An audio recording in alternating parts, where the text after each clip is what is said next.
নবীজি বলেন ওয়ামান আমিলা বিহি উজরা, এ কোরআন পড়ে যে আমল করবে তাকে পুরস্কৃত করা হবে।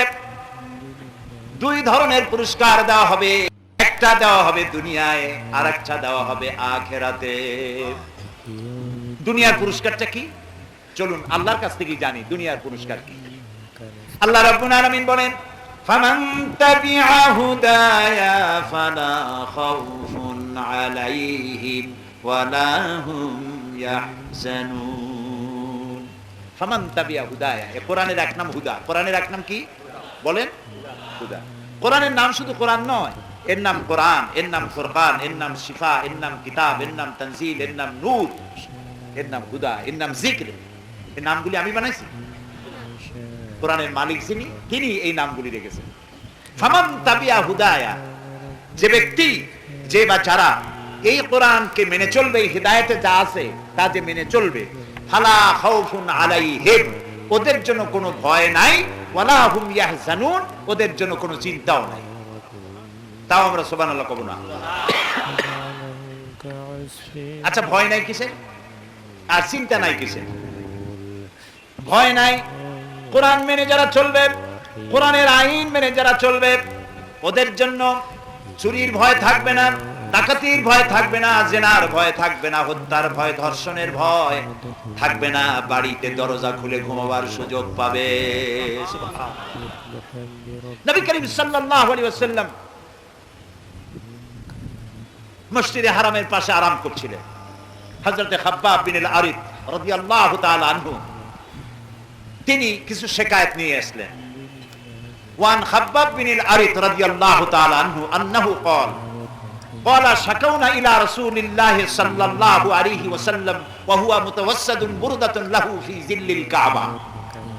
তিনি বললেন যে আমি রাসূলের কাছে কিছু অভিযোগ নিয়ে গেলাম, যে দেখি আল্লাহ রাসূল মসজিদে হারামের পাশে চাদর মুড়ি দিয়ে আরাম ফরমাচ্ছেন। ফাকুলনা ইয়া রাসূলুল্লাহ আলা তাস্তানসিরু লানা আলা তাদউ লানা ইয়া রাসূলুল্লাহ, হে রাসূল আপনি কি আমাদের জন্য দোয়া করবেন না? আপনি কি আল্লাহর কাছে আমাদের জন্য সাহায্য কামনা করবেন না? আমরা তো মার খেতে খেতে শেষ হয়ে গেলাম। আমাদের খাব্বাব, খুবাইব, আম্মার, সুমাইয়া, বিলাল এদেরকে মারতে মারতে শেষ করে দিল, খেতে দিল না, মারতেছে, আমরা তো শেষ হয়ে গেলাম। হে রাসূল আপনি কি আমাদের জন্য দোয়া করবেন না? রাসূলুল্লাহ উঠে বসলেন, বললেন হে খাব্বাব, তোমাদের আগে এই পৃথিবীতে যারা দ্বীনের দাওয়াত দিতে এসেছিলেন, ফায়ুখাযুর রাজুলু, তাদেরকে ধরা হতো, ফায়ুহফারু লাহু ফিল আরদ, আর তার জন্য জমিনের মধ্যে কবর খোঁড়া হতো। এরপরে সুম্মা ইউতা বিল মানশা, এরপরে করাত আনা হতো, ফায়ুদাউ আলা রাসিহি, এরপরে করাত তার মাথার উপরে রাখা হতো, ফায়ুজআলু মিসফাই, এরপরে করাত দিয়ে চিরে জীবিত মানুষটাকে দ্বিখণ্ডিত করে ফেলে দেওয়া হতো। মা ইসুদ্দু যালিকা আন দীনে, এত কষ্ট দেওয়ার পরেও একজন মুসলমানকেও, একজন দ্বীনের দায়ীকেও আল্লাহর দ্বীনের রাস্তা থেকে এক চুলও তারা সরাতে পারে নাই।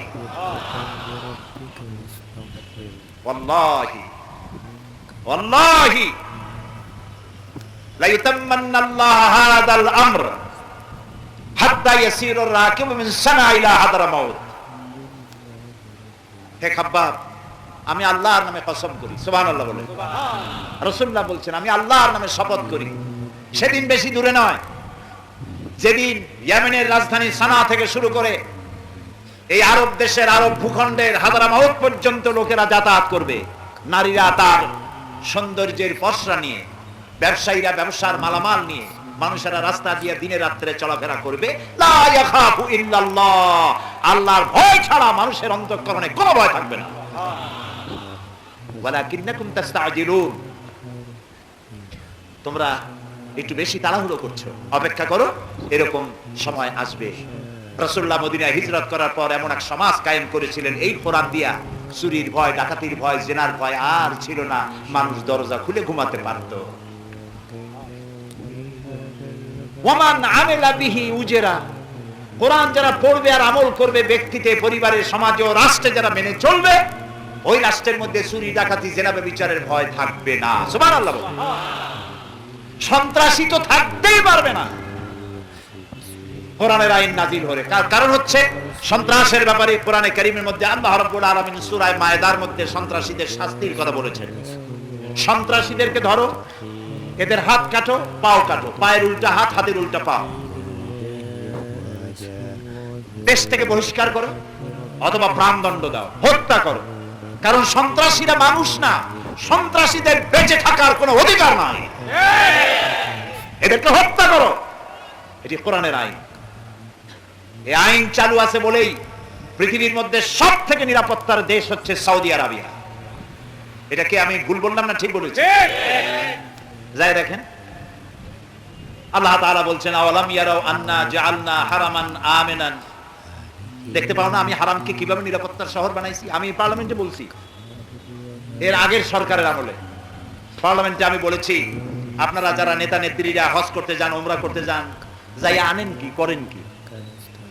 তাওয়াফ করে বাংলাদেশে ফেরার সময় আতর আর পাথর, সুরমা আর খুরমা এগুলোর সাথে করে নিয়ে আসেন। আপনারা কি দেখতে পান না যে আল্লাহ তাআলা কিভাবে নিরাপত্তার শহর এটারে বানাইছে? মক্কা আর মদিনা। যারা আমাদেরকে সন্ত্রাসী বলে তারা সন্ত্রাসের দাদা।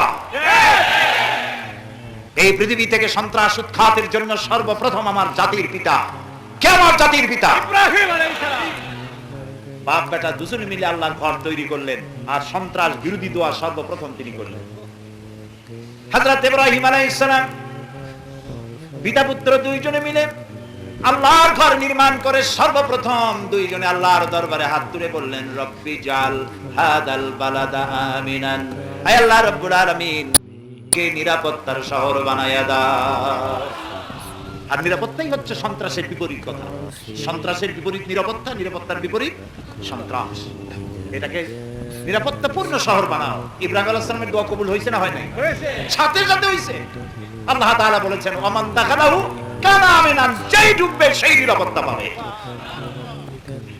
মক্কা মদিনায় লোকেরা যায়, সুন্দর পুরুষ সুন্দরী মেয়ে লোক কারে কয়? মক্কা শরীফে দেখা যায় মানুষকে আল্লাহ কত সুন্দর বানায়, সুবহানাল্লাহ। আমাদের দেশে যারা সুন্দর এরা আসলে চামড়াটা একটু সাদা, আসলে সুন্দর না। সুন্দর দেখতে হলে সিরিয়ায় যান, ইরানে যান, মিশরে যান, সৌদি আরবে যান, কারে কয় সুন্দর দেখে। আবার ইউরোপ আমেরিকা গুলো সাদা, কিন্তু সুন্দর বলতে যা বুঝায় সেটা না। লক্ষ লক্ষ নারী আর পুরুষ একসাথে তাওয়াফ করতেছে। দেখেন পৃথিবীতে এরকম একটা জায়গা যেখানে নারী আর পুরুষ একসাথে চলাফেরা করতেছে, তারপরে দুইটা নারী হারায় না, দর্শিতা হয় না, লাঞ্ছিতা হয় না? আছে জায়গা পৃথিবীতে? থাকলে কোন আমি আপনার সাথে যাই জিয়ারত করে আসবো? নাই না। রাত 2:30-3টার সময় পরমা সুন্দরী যুবতী নারী পুরুষ সঙ্গিনী ছাড়া একাকিনী চলে যায় আল্লাহর ঘর তাওয়াফ করে, তাহাজ্জুদের নামাজ পড়ে, আল্লাহর দরবারে মোনাজাত করে, লক্ষ লক্ষ পুরুষের মধ্য দিয়ে আবার নিজের ঘরে ফিরে আসে। কারো বাবার হিম্মত নাই, একবার তাকাইছে তো দ্বিতীয়বার তাকায়। আল্লাহু আকবার। আমারে কও সন্ত্রাসী, মুসলমানের কও সন্ত্রাসী। মুজদালিফা আরাফাতের ময়দানের পরে যে মাঠ যেখানে এসে রাত কাটাতে হয়, সেই মাঠে যারা হজে গেছেন তারা দেখে আসছে লক্ষ লক্ষ পুরুষ, লক্ষ লক্ষ নারী, এরকম একটা সামিয়ানা নাই, উন্মুক্ত আকাশের নিচে পাশাপাশি কাছাকাছি শুয়ে আছে, হাঁটতেছে, বসে আছে। কোন কোন জায়গায় লাইটও নাই। 1,500-2,500 হাজার বছরের ইতিহাসে নাই যেখান থেকে একটা নারী দর্শিতা লাঞ্ছিতা হয়েছে। সুবহানাল্লাহ। সুতরাং নিরাপত্তার শহর আল্লাহ বানায় দিয়ে দুনিয়াকে দেখাই দিয়েছেন। আওয়ালাম ইয়ারাও, দেখতে পাও না? আন্না জাআলনা হারামান আমিনান, এই হারামকে কিভাবে নিরাপত্তার আমন আমানের শহর বানাইছি, দেখতে পাও না? সুবহানাল্লাহ। সুতরাং ফামান তাবিয়া হুদায়া ফালা খাউফুন আলাইহিম, এই কোরআন যদি মেনে চলো কোনো ভয় নাই। চুরি করলে হাত কাটা যাবে, জেনা করলে পাথর মারিয়া জেনার স্বাদ মিটাই দেওয়া হবে, হত্যা করলে তোমারও হত্যা করা হবে। এই আইন কার? আল্লাহর আইন। এই যে চোরের হাত কাটা আইন, আমাদের দেশের এক শ্রেণীর বুদ্ধিজীবীরা, এই বুদ্ধিজীবী মানে হলো পরজীবী। এগুলো কি? পরজীবী। কিছু ভালো, সব বুদ্ধিজীবী খারাপ আমি তা বলবো না, অধিকাংশই বেকায়দা। এরা বলে যে হাত কাটা এটা তো মহা অন্যায় কাজ, এটা তো প্রবলেম সলভ হয় না, বরং প্রবলেম আরো বাড়ে। কিরকম? যদি কোনো চোরের হাত কেটে দেওয়া হয় তাহলে সে তো আর আয় উপার্জন, এমনি গরিব মানুষ চুরি করে, তারপরে হাত কাটা হয়ে গেল, এখন তো তার বিক্রি করার ছাড়া পথ নাই, এখন ওই ভাঙ্গা কাটা হাতটা নিয়ে কবে লা ইলাহা ইল্লাল্লাহ 10টা পাই দেব, এতে তো আরো সর্বনাশ হইল। এটা একটি বর্বর আইন, বলেন নাউজুবিল্লাহ। অথচ আইনটা কার? আল্লাহ তাআলা। আল্লাহ তাআলা এই আইনটি নাজিল করেছেন ইনসাফের জন্য। এটি কখন? এই হাত চোরের হাত কাটা আইন মক্কা রাসূলুল্লাহর মক্কি জিন্দেগিতে নাজিল হয় নাই, এটি নাজিল হয়েছে মদিনার জীবনে। কোন সময়? যখন রাসূলুল্লাহ প্রেসিডেন্ট, রাষ্ট্রপ্রধান, প্রত্যেকটি নাগরিকের খাওয়া, পড়া, শিক্ষা, চিকিৎসা, বাসস্থানের গ্যারান্টি দেওয়া হয়েছে, তখন আল্লাহ তাআলা বলছেন আস-সারিকু ওয়াস-সারিকাতু ফাকতাউ আইদিয়াহুমা। এখন যদি কোনো পুরুষ আর নারী চুরি করে তাহলে উভয়ের হাত কেটে দাও। কারণ এখন তো খাওয়ার আছে, পড়ার আছে, চাকরি আছে, বেকার সমস্যা নাই। বৃদ্ধদেরকে বৃদ্ধ ভাতা দেওয়া হয়, বয়স্ক ভাতা দেওয়া হয়, যে মা দুধ খাওয়ায় তার বাচ্চাকে তাকে ভাতা দেওয়া হয়। কাজে এখন চুরি করবে কেন? এখন যদি কেউ চুরি করে তাহলে হাত কাটবা। হযরত ওমর রাদিয়াল্লাহু তাআলা আনহুর জামানায় দুর্ভিক্ষ দেখা গেল মদিনায়। তিনি তখন ম্যাজিস্ট্রেট, হাকিম, বিচারক, তাদের সবাইকে ডাকলেন, ডেকে বললেন দুর্ভিক্ষ শেষ না হওয়া পর্যন্ত যদি কোনো চোর ধরা পড়ে আর যদি প্রমাণ হয় যে পেটের জ্বালায় চুরি করেছে, হাত কাটা আইন চালু করা যাবে না। তাহলে কি বুঝলেন? ইসলাম আগে দেয় পেটে, তারপরে দেয় পিঠে। খালি পেটে পিঠের উপরে কিল দেওয়ার অভ্যাস ইসলামের নাই। কাজে আজকে যারা বলে যে হাত কাটা আইন অন্যায়, এই অন্যায় এটা তালচোর, বেলচোর, কচুচোর, সাথীচোর, পকেট মার, জুতা চোর, ওরা কিন্তু কোনোদিন মিছিল করে নাই চোরের হাত কাটা আইন মানি না, মানবো না বলে। এরকম এই কথা আজকে হাত কাটা আইনের বিরুদ্ধে যদি কেউ কথা বলে, কারা বলে? বড় চোরেরা। কারা বলে? এই বড় চোর কারা? এই বড় চোর হলো গভর্নমেন্টের চেয়ারে বসে, গভর্নমেন্টের কলম আর কাগজ দিয়ে যারা গভর্নমেন্টের লক্ষ কোটি কোটি যারা চোর করে, সেই বড় চোরেরা মনে করে কোরআনের এই চোরের হাত কাটা আইন চালু হলে বিসমিল্লাহ হবে আমাদের দিয়া।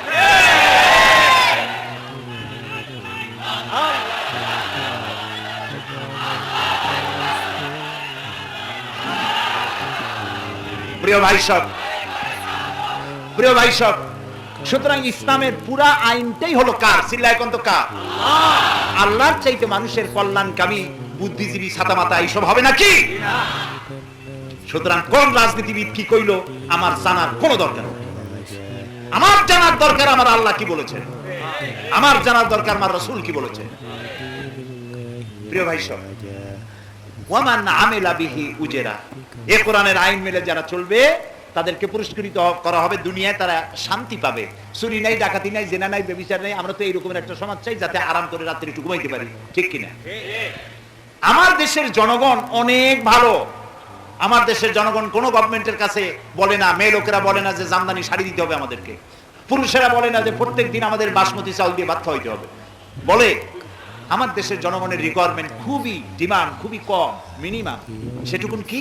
মোটা চাইলের ভাত, মোটা কাপড়, আর একটুখানি ঘুমাইতে পারি, চোরের উৎপাত না থাকে, এইটুকুন হলেই সারে। চাঁদাবাজ, মাস্তান, এই শয়তানগুলোর উৎপাত থেকে বাঁচতে চাই, এইটুকু হলেই সারে, ঠিক কিনা? এখন তো অনেকটা সারছে নাকি? সারছে না? আলহামদুলিল্লাহ। এখন আবার বুদ্ধিজীবীরা বলা আরম্ভ করছে তাদের নাকি মানবাধিকার লঙ্ঘন হয়েছে। আরে বেটা, সন্ত্রাসীরা যখন মানুষগুলি জবাই করত তখন তোমার মানবাধিকার কোথায় ছিল? সুতরাং আল্লাহ রাব্বুল আলামিন যে ব্যবস্থা যখন করেন মানুষের কল্যাণের জন্য, দেশ এখন ঠান্ডা, আলহামদুলিল্লাহ। সবাই বলে আলহামদুলিল্লাহ, কিন্তু কেউ কেউ বলে ইন্না লিল্লাহ। যাদের ওইগুলো পুঁজি, ওইগুলো না হলে রাজনীতি চলে না, তাদের খুব মুসিবত হয়ে গেছে। যাই হোক প্রিয় ভাই সব, হামান তাবিয়া হুদায়া ফালা খাউফুন আলাইহিম ওয়া লা হুম ইয়াহজানুন। দুনিয়া শান্তি পাবা এই কোরআন মেনে চলো, এই কোরআনে সব আছে। যারা মনে করে কোরআন একটা তাবিজের কিতাব, তাদের জন্য দুঃখ প্রকাশ করা ছাড়া কিছুই নেই। আমাদের দেশে অনেক কোরআন শরীফ আছে খালি দাগ দেওয়া, দেখছেন না? সূরা নিসা, সূরা ইমরান, সূরা মায়দা, এগুলি তাবিজ। এই তাবিজ ব্যবহার করলে বিয়ে করবা তাড়াতাড়ি, ওই তাবিজ ব্যবহার করলে পেটের অসুখ ভালো হয়ে যাবে। আশ্চর্য কথা, কোরআন সম্পর্কে কি কি নিচু ধারণা।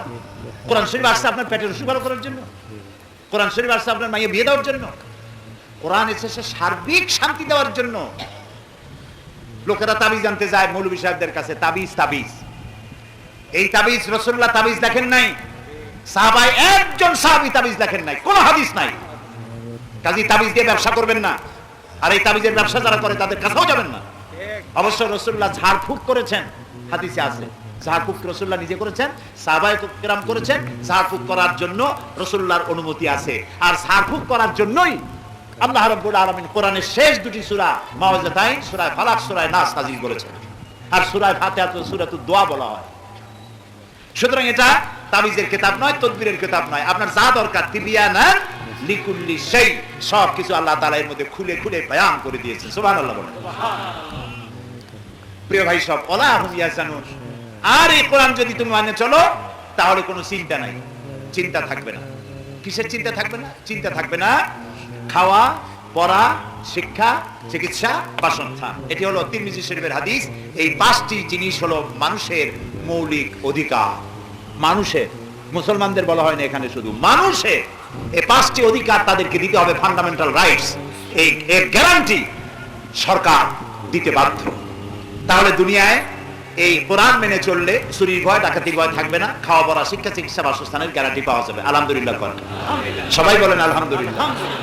ইসলামকে ভয় পাওয়ার কোনো কারণ নাই। কেউ কেউ মনে করে ইসলাম, আরে বাপরে সাংঘাতিক ব্যাপার, হাত কাটার, গলা কাটা, পাইকারি দরে কারো হাত কাটবে। সৌদি আরব যারা গেছেন তাদের জিজ্ঞেস করি, চোরের হাত কাটা অবস্থায় হাত কাটা মানুষ চুরির কারণে হাত কাটছে, এরকমের একটা লোকের সাথে আমার দেখা হয়নি। চুরি তো থাকবে না, হাত কাটবে কেন? প্রত্যেকের প্রয়োজন যদি মিটানো হয়, যার যতটুকু বেতন হওয়া উচিত, খাওয়া পড়া থাকার জন্য যা দরকার সেটুকু যদি দেওয়া হয়, তাহলে তো চুরি আর ঘুষ বন্ধ হয়ে যায়, ঠিক কিনা? সেটা তারা দিতে সক্ষম হয়েছে, এই জন্য চুরি ডাকাতি সেখানে নাই। প্রিয় ভাই সব, এটা গেল দুনিয়ার শান্তি। এখন চলুন আখিরাতের শান্তি কি হবে। কোরআন যারা মানবে তাদের ব্যাপারে নবীজি বলেছেন, মান ক্বারাআল কুরআনা ফাস্তাযহারাহু ফাহাল্লা হালালাহু ওয়া হাররামা হারামাহু আদখালাহুল্লাহুল জান্নাহ।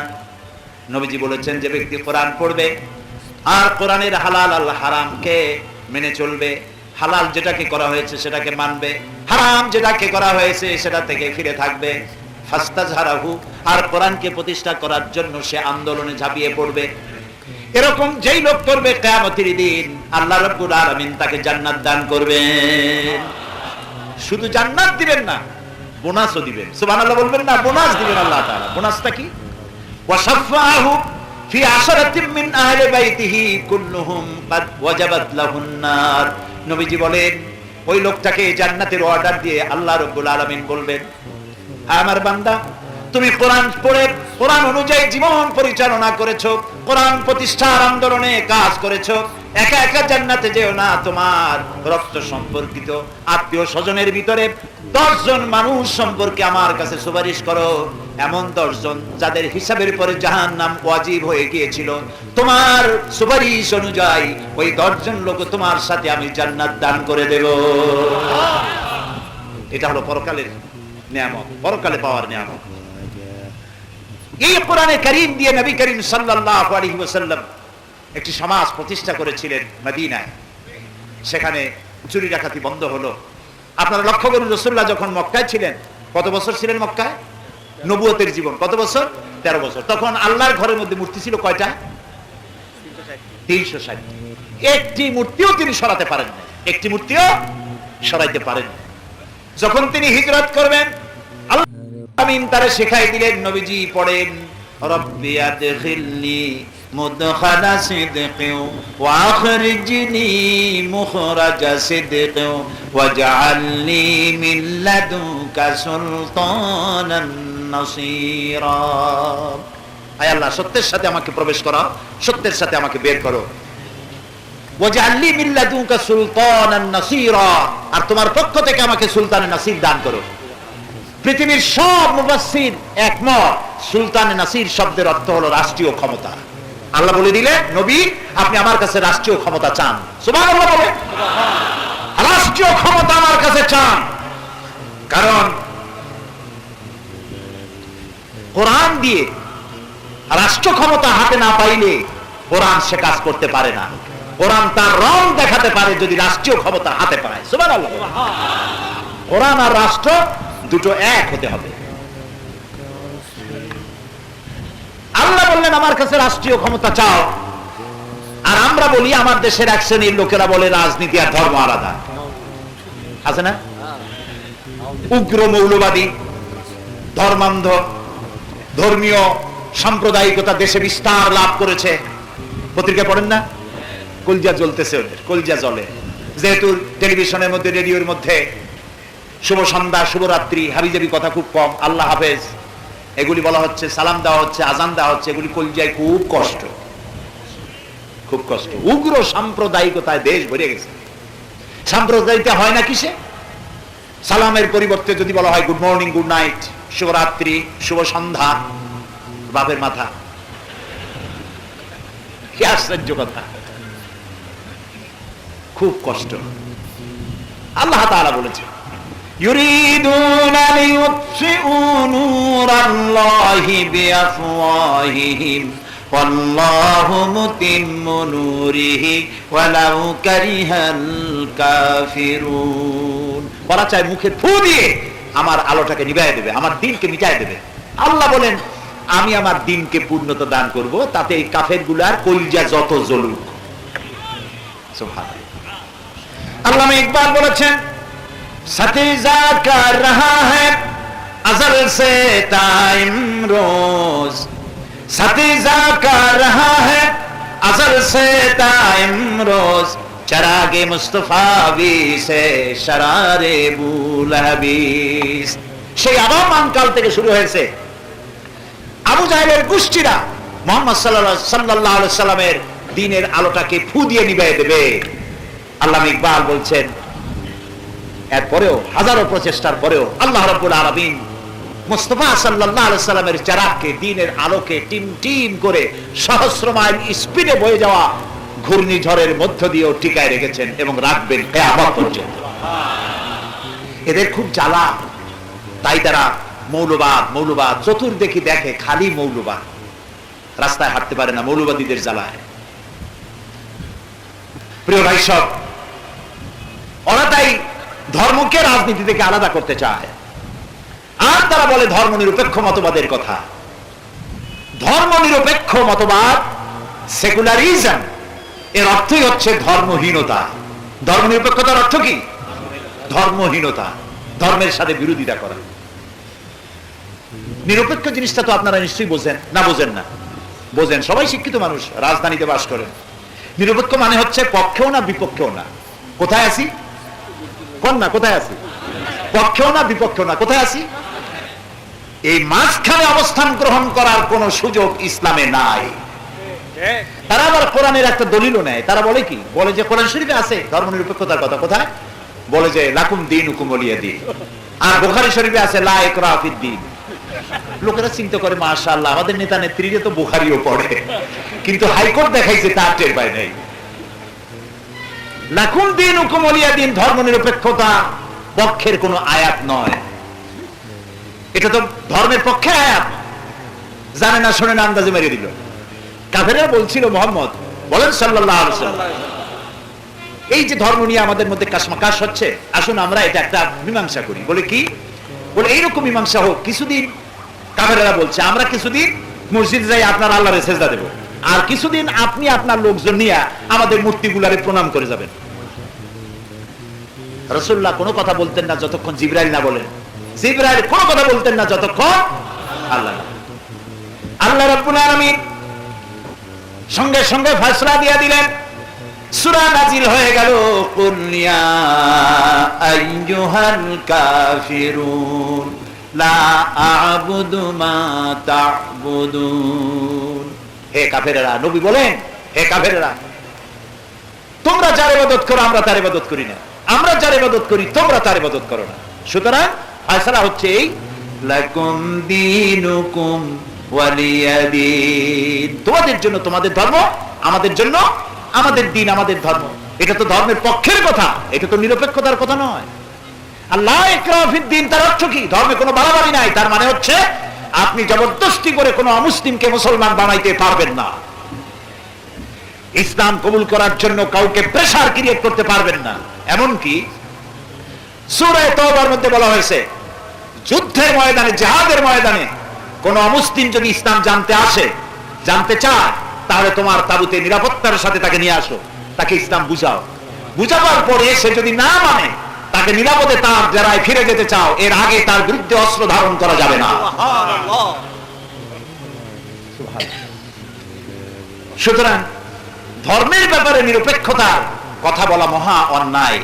ধর্মের ব্যাপারে আমরা নিরপেক্ষ কেন হব? এই জন্য আমি বুঝাইতে গিয়ে বলি, যে জিনিস যত বেশি জরুরি আমরা সেইটার ব্যাপারে নিরপেক্ষ না পক্ষে? বলেন বলেন, আমরা নিরপেক্ষ না পক্ষে?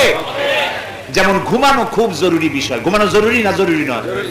আপনারা কি এইটার ব্যাপারে নিরপেক্ষ না পক্ষে?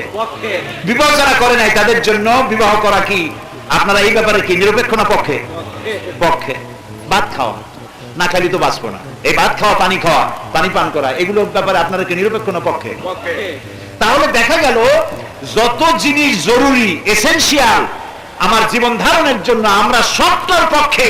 আর ইসলাম ধর্ম, দিন, জীবন ব্যবস্থা এমনই একটা অজরুরি বিষয় যে এই বিষয়ে আমাদেরকে নিরপেক্ষ থাকতে হবে। কত বড় শয়তানের ওয়াসওয়াসা! এটা কিসের ওয়াসওয়াসা? শয়তানের। এই যে রাস্তা আছে না, এটা কোন রোড বলা হয়? ময়মনসিংহ রোড নাকি বলে? ময়মনসিংহ রোড। এই যে ময়মনসিংহ রোড হাইওয়ে, এটা মোটরওয়ে। আপনি এই রাস্তা দিয়ে চলার সময় হয় ডান দিক দিয়ে চলুন, না হয় বাম দিক দিয়ে চলুন। হয় আপনি বলেন যে আমি রাইটিস্ট, ডান দিক দিয়ে যাব, অথবা বলেন আমি লেফটিস্ট, আমি বাম দিক দিয়ে যাব। কিন্তু কোন অবস্থাতেই আপনি মাঝখানে দাঁড়ায় বলতে পারেন না যে আমি মিডিল ইস্ট, আমি ডাইনেও যাব না, বাঁও যাব না, আমি মাঝখানে দাঁড়ায় থাকবো, আমি নিরপেক্ষ। এই বলে যদি রাস্তার মাঝখানে দাঁড়ায় থাকেন, আপনার নিরপেক্ষতার স্বাদ মিটায় দেবে ট্রাক বা বাইসা, আরো বর্তা বানায় দেবে। সুতরাং ইসলাম যদি ভালো লাগে তাহলে ইসলামের পক্ষে আসুন। ইসলাম পছন্দ হয় না, আপনার মতো নেত্রী নেতার কোন প্রয়োজন ইসলামের নাই। আপনার মতো লক্ষ কোটি যদি বেরিয়ে যায়, ইসলাম বেঁচে যাবে। ইসলামের পক্ষে থাকুন, পছন্দ না হয় বেরিয়ে যান, নিজেদেরকে অমুসলিম ঘোষণা দিয়ে দিন। নিরপেক্ষতার কথা বলে মাঝখানে দাঁড়াবে, রাস্তার মাঝখানে দাঁড়ালে যেমন ট্রাকে জীবন শেষ করবে, নিরপেক্ষ হয়ে দাঁড়াবেন, শয়তান লাথি মেরে জাহান্নামে ফেলে দেবে। পৃথিবীর কোন একজন নবী ধর্মের ব্যাপারে নিরপেক্ষ ছিলেন না। একজন নবী নাই যিনি ধর্ম নিরপেক্ষ মতবাদে বিশ্বাস করতেন। একজন সাহাবী নাই, একজন হাক্কানি আলেম নাই। হইতে পারে হাবিজাবি ডালপুরি, ধরনের নামের শেষে ডালপুরি, কাশপুরি, এগুলো হইতে পারে। মানুষের সেনে দেশবাসী আলেম হিসাবে শ্রদ্ধা করে এমন একজন আলেম ধর্ম নিরপেক্ষ মতবাদ করতে পারে না, কারণ ধর্ম নিরপেক্ষ মতবাদ কুফরি মতবাদ। কোন মুসলমানের সন্তান ধর্ম নিরপেক্ষ আন্দোলন করতে পারে না।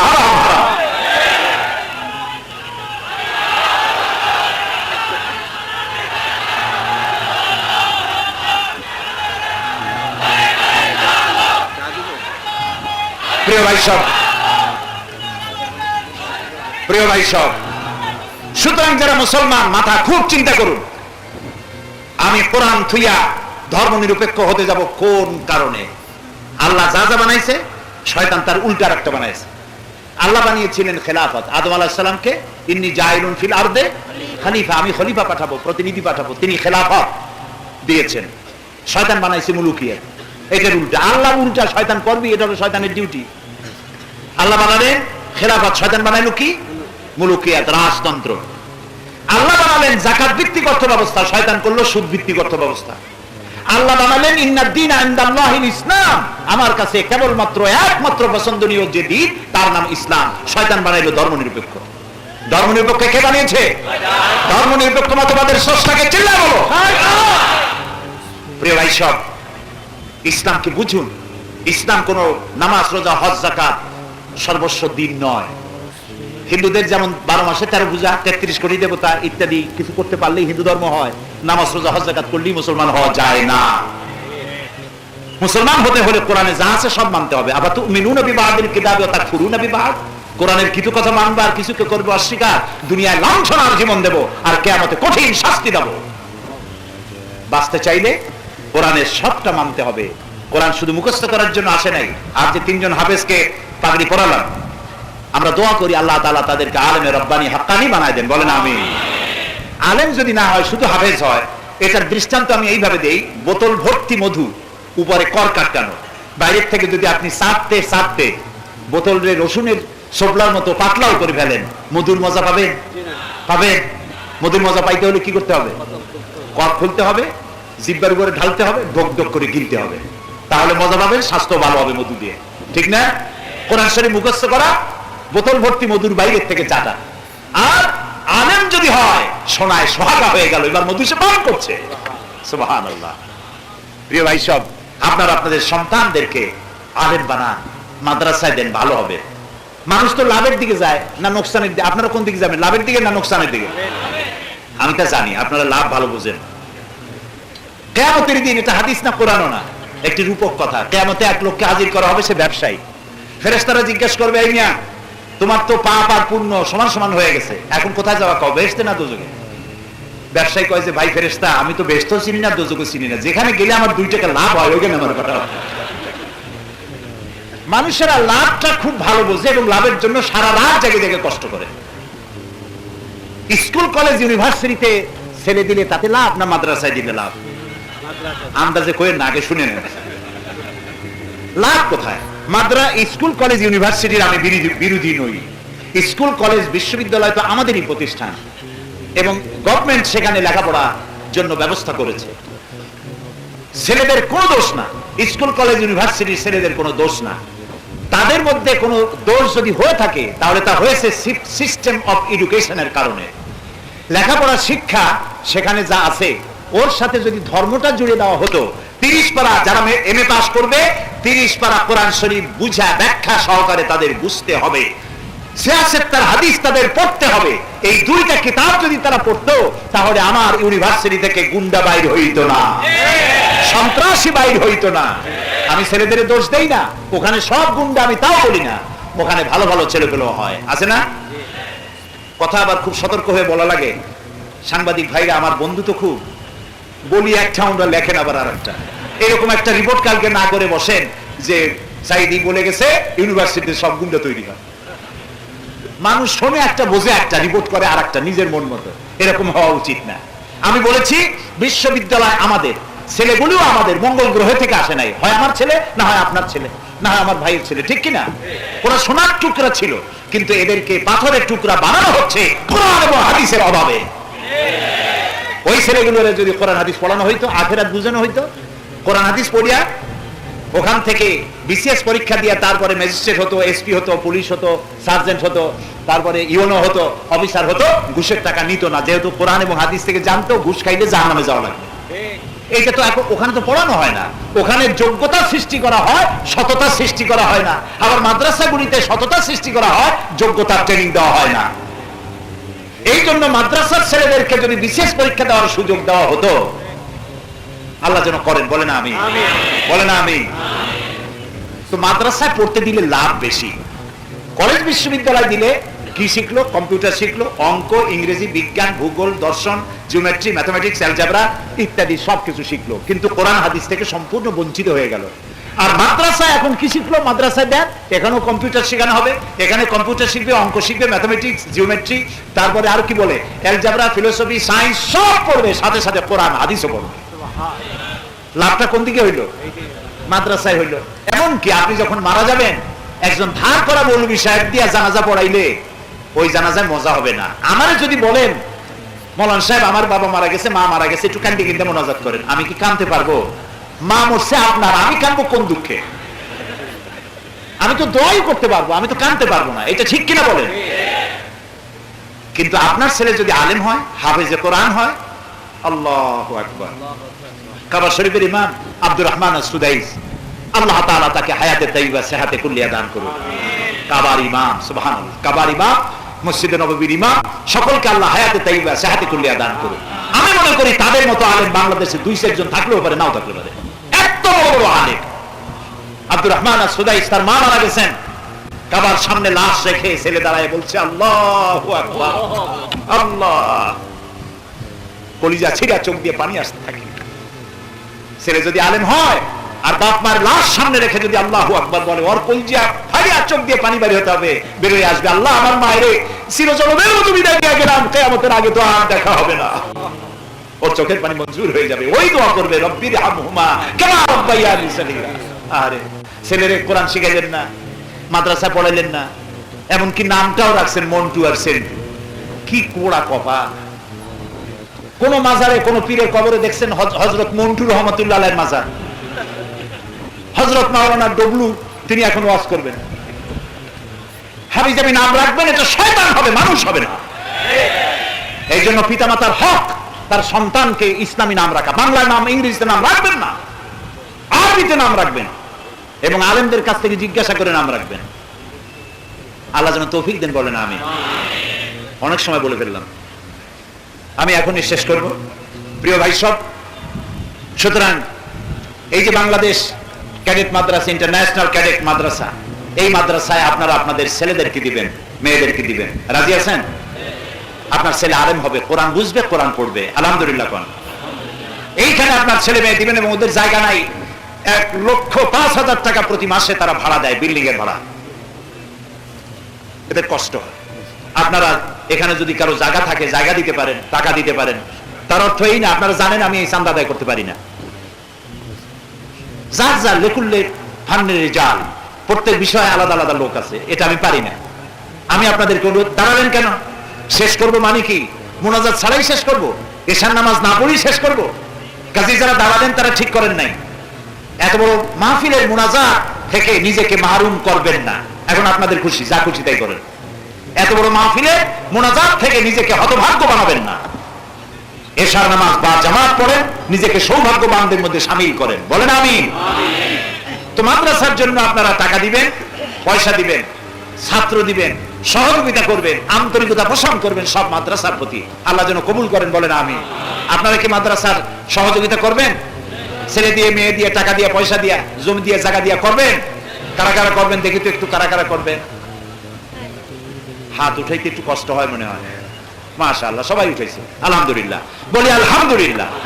হযরত মাওলানা আবুল কাসেম মোহাম্মদ সিফাতুল্লাহ এদেশের একজন প্রবীণ বর্ষিয়ান আলেম, আলেমে দ্বীন, সাহেব ইলম, তিনি এটা শুরু করেছিলেন। আল্লাহ তাআলা এই মাদ্রাসাকে কিয়ামত পর্যন্ত কবুল করুন, আমরা বলি আমিন। যত মাদ্রাসা আছে আল্লাহ সবগুলিকে টিকায় রাখুন, আমরা বলি আমিন। প্রিয় ভাই সব, কোরআনের তাফসীর করতে হলে সেজন্য সময়ের দরকার। আমি শুধু কোরআনের একটি ভূমিকা দিলাম এবং আপনাদের আগ্রহ সৃষ্টি করার চেষ্টা করলাম যে কোরআন যদি বুঝি তাহলে আমাদের কপাল ভালো হবে, বলেন আলহামদুলিল্লাহ। এই যে রমজান মাস গেল, প্রত্যেকে কোরআন শরীফ আমরা পড়ছি প্রায়, ঠিক না ভাই? এবং এক জায়গায় বসে গল্প করে যে ভাই আমার পুত্রবধূ 3 খতম, আমার মেয়ে 7 খতম, আমার বউ 13 খতম, আর আমি এমনি এমনি খতম। আচ্ছা ভাই, কোরআন শরীফ কি খতম করার জন্য আসছে দুনিয়ায়? খালি খতম আর খতম। এইভাবে কোরআন খতমের জন্য আসে নাই। কোন কোন সাহাবী কোরআন শরীফের সূরা বাকারার মতো একটা সূরা শেষ করতে 2, 2.5, 3 বছর সময় লেগেছে। কেন? এক একটা আয়াত পড়েছেন, বুঝেছেন, আমল করেছেন, তারপরে আরেকটা আয়াত পড়েছেন। এই জন্য সাহাবায়ে কেরাম যখন রাস্তা দিয়ে হাঁটতেন, তাদের বিয়ে শাদী, ওঠা বসা, চলাফেরা ইত্যাদি দেখলে মনে হতো যেন কোরআন, জীবিত কোরআন হেঁটে যাচ্ছে। সুবহানাল্লাহ। এই জন্য কোরআনে কারীম আমাদের বুঝতে হবে। তাফসীর, বাংলা ভাষায় তাফসীর পাওয়া যায় বাংলাদেশে, না যায় না? বলেন, একটু বলেন যায় কিনা? আমাদের মাতৃভাষা কি? বাংলা। আলহামদুলিল্লাহ বলেন। আমাদের মাতৃভাষা বাংলা, আলহামদুলিল্লাহ। ভাষার স্রষ্টা আল্লাহ তাআলা।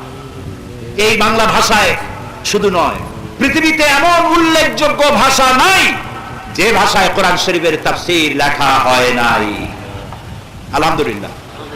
এই কোরআন শরীফের তাফসীর আপনি যেটা খুশি সেটা কেনেন। মারিফুল কোরআন আছে, ফি জিলালিল কোরআন আছে, তাফসীর ইবনে কাসির আছে, ইসলাম ফাউন্ডেশন অনুবাদ করেছে। কিন্তু যে তাফসীরটা পড়লে পরে জীবনের মূল্যবোধ সৃষ্টি করবে এবং কোরআন নিজের জীবনে, সমাজের জীবনে বাস্তবায়নের জন্য উদ্বেল করে দেবে একটা মানুষকে, সেই তাফসীরের নাম হলো তাফহিমুল কোরআন। বলেন তো নামটা কি? আরেকবার বলেন। তাফহিমুল কোরআন কিনবেন। 19 খণ্ড না 22 খণ্ড বোধ হয়।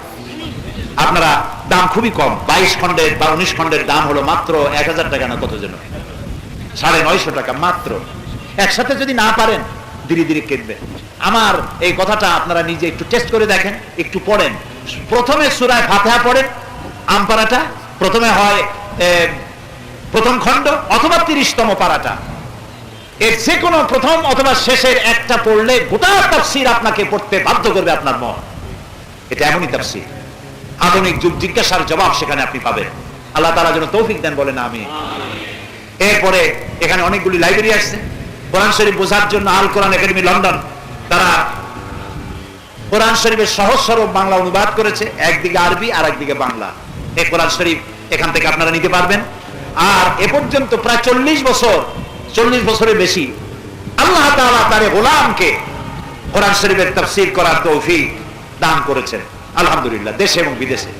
এখন আমার ওই তাফসীরগুলি ক্যাসেট ছিল, ক্যাসেট থেকে উদ্ধার করে এখন বই, ক্যাসেট নষ্ট হয়ে যায়, বই নষ্ট হয় না সাধারণত, এখন সবগুলি তাফসীর হচ্ছে। সূরা ফাতিহা তাফসীর করেছিলাম শুনিয়া 48 জন হিন্দু বৌদ্ধ মুসলমান হয়েছে চট্টগ্রামে। সূরা লোকমানের তাফসীর করেছিলাম 5 দিন, 2 রুকুর তাফসীর করেছি মাত্র সূরা লোকমানের 1999 সনে।